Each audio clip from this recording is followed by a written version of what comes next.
Assalamualaikum warahmatullahi wabarakatuh. Berjumpa kembali teman-teman di channel kita ya, Mas Tio KDR. Oke teman-teman, di kesempatan kali ini kita akan berbagi informasi kembali ya. Khusus untuk hari ini kita akan berbagi informasi terkait dengan pendataan non ASN ya. Yang dimana seperti yang sudah kita ketahui bahwa untuk pendataan non ASN itu sudah dimulai teman-teman ya sejak kemarin ya, artinya sejak di bulan September ini.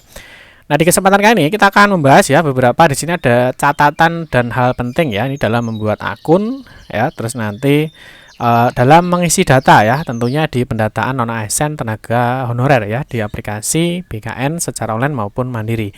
Terus yang berikutnya nanti kita juga akan menyelesaikan ya, di sini nanti ada cetak bukti kartu pendataan non ASN. Jadi ini adalah akhirnya ya. Jadi dari akhir pendataan ini tentunya adalah mencetak bukti pendataan tenaga non ASN. Nah, seperti yang kita ketahui ya, bahwa tentunya ada beberapa persyaratan, ada beberapa petunjuk, dan juga ada alur dan proses bagaimana dalam pengisian pendataan tenaga non ASN ini. Nah, mungkin ada beberapa hal yang perlu dipahami ya terkait dengan pendataan non ASN ini ya. Nah, yang pertama tentunya ada syarat dan alur ya. Yang mana tentunya di dalam syarat ya, di dalam syarat itu tentunya Bapak Ibu harus memahami sesuai dengan SE Menpan RB ya. Di sini nanti untuk surat edarannya tentunya bisa di-download ya di laman resmi kita ya, di mastiokdr.com ya. Di sini nanti kalian bisa ketikkan saja ya. Misalkan untuk aturan ini ketikkan aja seperti ini ya, pendataan. Nanti ada batas waktu ya. Terus di sini ada juga terkait dengan buku pedoman ya. Terus ada ini surat edaran tentang pendataan tenaga honorer di lingkungan instansi pemerintah. Terus yang kedua tentunya sebelum membuat akun ya, sebelum membuat akun tentunya Bapak Ibu ya, tenaga honorer harus memahami bahwa data itu harus diinputkan oleh instansi ya. Instansi ini biasanya dalam hal ini yang menangani adalah Badan Kepegawaian Daerah ya, atau BKD. Ya, jadi ada BKD, ada BKN. Tentunya nanti ketika kalian memenuhi persyaratan sesuai dengan SE Menpan RB ya, tentunya nanti data itu baru akan diinputkan oleh instansi, tentunya baru kalian bisa membuat akun. Yang terakhir adalah bagaimana cara pengisian data di non ASN ya, atau pengisian datanya itu bagaimana, nanti kita akan bahas terkait dengan pembuatan akun ya. Terus bagaimana mengisi datanya nanti sampai dengan selesai. Nah, nanti ini mungkin teman-teman ada yang menemukan seperti ini ya. Jadi ada galat ya. Misalkan galat ini sebenarnya penyebabnya apa ya? Nanti kalian bisa tonton di video kita ya. Di sini ada 4 penyebab munculnya pesan galat saat membuat akun pendataan non ASN di aplikasi BKN. Ini juga tentunya di sini kita kemarin sudah membahasnya. Terus yang berikutnya bagi yang mungkin bertanya ya terkait dengan alur proses ya, bagaimana cara penginputan tenaga non ASN. Di sini sudah ada videonya, nanti bisa ditonton saja di video kita sebelumnya ya. Di sini ada alur bagaimana sih proses pendataan non ASN ini. Nah, terus berikutnya mungkin juga ada yang bertanya-tanya terkait dengan berkas ya. Nah, berkas ini kita sudah berikan contoh untuk misalkan SK yang diupload itu seperti apa, terus gaji ya, bukti slip gaji di sini juga sudah ada di video kita terkait dengan 10 berkas atau data yang wajib disiapkan untuk mengisi data tenaga honorer ya, atau non ASN ya. Terus nanti teman-teman juga bisa cek aja di playlist kita ya. Jadi di playlist nanti biar lebih mudah, nanti silahkan masuk di bagian playlist ya. Nah, di sini nanti ada yang namanya ini tenaga honorer atau non ASN ya. Di sini membahas semua yang berkaitan terkait dengan pendataan non ASN atau tenaga honorer di aplikasi BKN tahun 2022 ini. Nah, sebelum kita membahas lebih lanjut teman-teman, ada hal-hal penting apa yang perlu kalian perhatikan dalam pengisian data maupun membuat akun ya. Nah, kita ingatkan dulu. Mungkin bagi kalian yang baru bergabung atau mungkin baru melihat channel ini, jangan lupa ya klik tombol like dan subscribe. Silahkan bunyikan lonceng notifikasinya biar Anda selalu mendapatkan informasi-informasi terbaru dari kita. Bagi kalian yang suka baca berita, silahkan kunjungi saja di laman resmi kita mastiokdr.com. Di sini kita akan berbagi informasi khususnya di seputar dunia pendidikan. Oke, kita mulai dari sini ya. Jadi kita mulai dulu dari pembuatan akun ya. Jadi cara membuat akun di pendataan ya non ASN tentunya ini di aplikasi BKN ya. Jadi aplikasinya secara online. Nah, tentunya yang pertama adalah laman resminya ya. Jadi laman resminya nanti bisa dikunjungi di sini, pendataan non asn.bkn.go.id. Nah, di sini ya, yang pertama adalah silahkan kunjungi di laman resminya ya, pendataan non asn.bkn.go.id. Tentunya sebelum melakukan pembuatan akun ya, kita ulang lagi dari teman-teman wajib ya. Nah, kalian itu wajib didaftarkan ya oleh instansi sebelum Anda membuat akun ya. Jadi kalau belum didaftarkan oleh instansi kalian ya, dalam hal ini yang namanya adalah BKD, Badan Kepegawaian Daerah, tentunya nanti kalian tidak bisa dalam membuat akun ya. Tetapi kalau sudah bisa didaftarkan, sudah didaftarkan oleh instansinya, kalian baru bisa membuat akunnya. Paham ya? Oke, sekarang kita mulai untuk pembuatan akun. Yang pertama silahkan klik di sini ya. Di sini ada menu buat akun ya. Silahkan diklik. Nah, berikutnya di sini ada menu dalam pembuatan akun ya. Nah, di sini ada beberapa langkah yang perlu disiapkan, tentunya adalah KK ya. Jadi KK, karena di sini nanti silahkan isikan nick, nomor KK, nama lengkap, tempat lahir ya, tanggal lahir, nomor handphone yang aktif, email pribadi. Yang perlu diingat adalah di sini datanya tidak bisa salah ya. Artinya data ini sudah terinclude ya dengan data Dukcapil. Karena di sini setelah semua data sudah diisi ya, di sini semua data sudah diisi ya, berikutnya kalian masukkan kode CAPTCHA-nya yang muncul. Ini bisa berbeda-beda ya. Nah, setelah itu silahkan klik menu lanjutkan ya. Di sini nanti setelah data itu berhasil ya, jadi kalau muncul seperti ini ya, ini artinya data kalian sudah diinputkan oleh instansinya. Tapi kalau nanti muncul galat ya, berarti data kalian itu bisa jadi ya belum diinputkan instansi, ataupun karena kalian tidak memenuhi persyaratan di dalam pendataan tenaga non ASN ini. Nanti kalian bisa berkoordinasi dengan instansi terkait. Nah, di sini setelah masuk ya, di sini ada pengisian nick, nama ya, nomor handphone, email, dan perlu diperhatikan bahwa nama tanpa gelar ya. Jadi nama tidak perlu dikasih gelar. Terus berikutnya di sini kalian harus membuat password ya, ini konfirmasi password. Jadi yang 1 dan 2 ini sama. Terus nanti ada pertanyaan keamanan, ya ini nanti gunanya ya, ketika kalian nanti lupa passwordnya, kalian bisa menggunakan fungsi lupa password. Nah, terus berikutnya ya, setelah di sini semuanya diisi ya, nanti kalian harus mengupload yang namanya foto KTP ya. Nah, KTP. Nah, KTP-nya ini berformat JPG atau JPEG ya, maksimal 200 KB ya. Nah, di sini nanti setelah KTP, di sini ada pas foto ya. Jadi pas foto kalau sesuai dengan aturan ya, jadi yang pas fotonya ya diunggah ini berwarna latar belakangnya biru. Jadi seperti ini ya, tampak muka dengan jelas seperti gambar di samping. Ya, ini boleh ya, misalkan mau pakai warna putih juga boleh, ataupun warna lain juga boleh. Yang terpenting ya di sini adalah backgroundnya ya, atau latar belakangnya berwarna biru. Jadi nanti setelah semua data diisi ya, nanti kalian harus wajib mengupload KTP. Nah, di sini ya. Unggah KTP berhasil. Nah, selanjutnya pilih baiklah. Nah, berikutnya setelah KTP berhasil diunggah ya. Nah, nanti KTP tidak akan tampak ya, tetapi hanya aja notifikasi unggah KTP berhasil. Nah, kalau sudah nanti dilanjutkan dengan unggah pas foto ya. Nah, pas fotonya nanti juga diunggah, ini juga diupload ya, upload. Ketika semua sudah diupload, kalian bisa klik tombol lanjutkan. Ya, di sini ada tombol lanjutkan.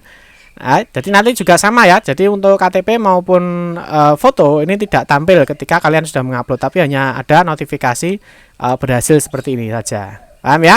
Nanti kalau sudah silahkan klik lanjutkan, dan nanti otomatis dia akan masuk di poin 3, yaitu adalah pengecekan ulang data. Nah, ini pastikan ya bahwa kalian semua datanya sudah benar. Di sini sudah diberi catatan merah besar ya. Nah, di sini yang penting, setelah membuat akun diproses, Anda tidak bisa melakukan perubahan data pembuatan akun seperti nama, tempat lahir, tanggal lahir, pas foto, dan sebagainya. Jadi setelah semuanya diupload atau disetujui, ini sudah tidak bisa lagi melakukan edit data ya, setelah kalian mengeklik tombol proses pembuatan akun. Oke ya, jika semua data sudah betul ya, silahkan ini dicek semuanya. Jika semuanya sudah betul, silahkan klik proses pembuatan akun ya. Nah, nanti setelah itu di sini ada konfirmasi ulang ya, apakah kalian sudah yakin bahwa data kalian sudah benar? Kalau benar silahkan pilih iya. Nah, maka nanti pembuatan akun ini selesai ya, pembuatan akun selesai. Jadi itu hal-hal yang perlu diperhatikan dalam pembuatan akun tenaga non ASN. Nah, apakah setelah pembuatan akun ini selesai? Belum ya. Nanti setelah pembuatan akun selesai, kalian harus dilanjutkan untuk melakukan pengisian data. Nah, tapi sebelumnya nanti kalian bisa cetak informasi akun dulu ya. Jadi ini cetak kartu informasi akun. Jadi nanti ada 2 kartu, ada kartu informasi akun dan juga ada kartu pendataan tenaga non ASN ya.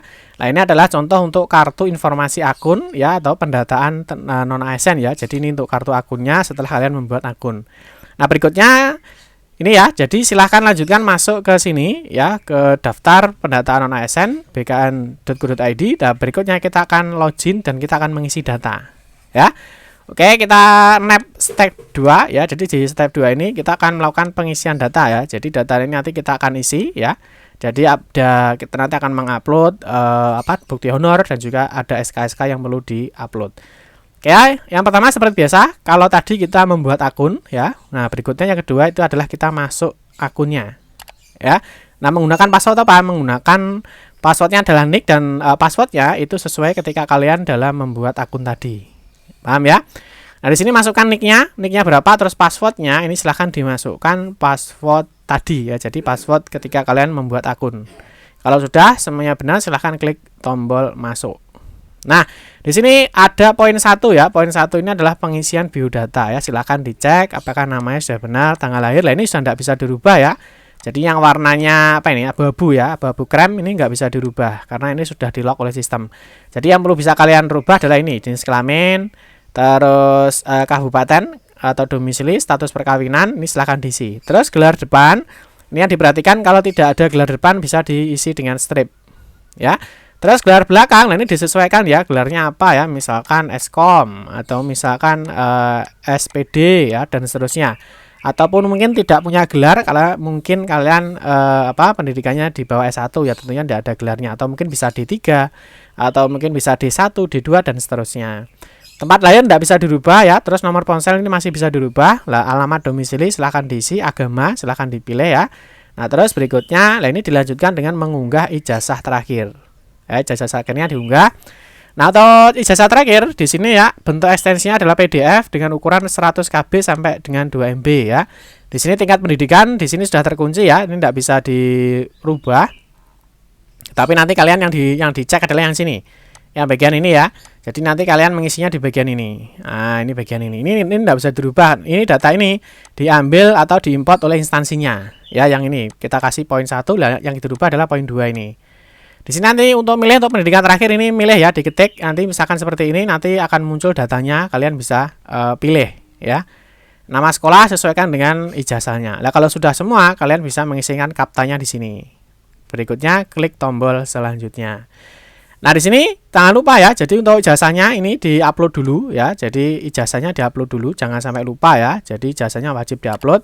Nah, nanti akan ada notifikasi seperti ini ya, bahwa upload ijazah berhasil. Kalau sudah, nanti baru next di langkah berikutnya. Nah, sebelumnya ijazah juga setelah diunggah, nanti akan ada informasi seperti ini ya. Nah, ini ijazahnya bisa dicek dulu. Ya, apakah ijazahnya yang diupload itu sudah betul atau belum. Ya, takutnya nanti ada salah dokumen atau salah data ya. Nah, ini perlu di cross check, dipastikan bahwa ijazah yang diupload itu sudah benar. Paham ya? Nah, sekarang kalau semua data sudah benar, di sini ijazah sudah masuk ya, semua datanya di sini sudah oke, baru kita isi kode kapta di sini, kita klik selanjutnya. Nah, berikutnya di sini ada di poin 2, nah ini adalah menambah pekerjaan atau riwayat pekerjaan. Nah, untuk riwayat pekerjaan, teman-teman di sini untuk riwayat pekerjaan ya, di sini hanya maksimal 5 ya. Jadi untuk ketentuan riwayat pekerjaan tenaga non ASN hanya diperbolehkan mengisi 5 riwayat pekerjaan terakhir.